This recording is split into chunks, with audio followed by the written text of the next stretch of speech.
পহেলা মে শুক্রবার রাতে এক জমকালো আয়োজনের মধ্য দিয়ে পর্দা নামল গোয়ালখালী উদয়ন তরুণ সংঘ আয়োজিত ডে নাইট ফুটবল টুর্নামেন্টের। গোয়ালখালী মিনি স্টেডিয়ামে অনুষ্ঠিত এই হাই ভোল্টেজ ফাইনাল সিরাজনগরের বটতলী ফুটবল একাডেমি ৩-০ গোলের ব্যবধানে তালিপুর আকবর স্পোর্টিং ক্লাবকে পরাজিত করে শিরোপা জয় করেছেন।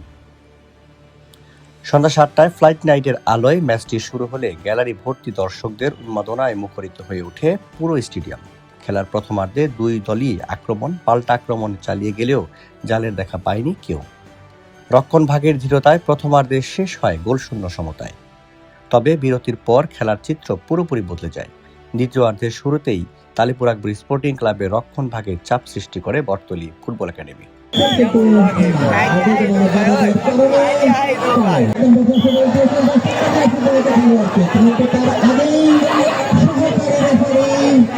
সুসংগঠিত আক্রমণের মুখে একে একে ৩টি গোল করে সিরাজনগরের এই ক্লাবটি শেষ পর্যন্ত ৩-০ গোলের ব্যবধানে জয় নিয়ে মাঠ ছাড়ে তারা।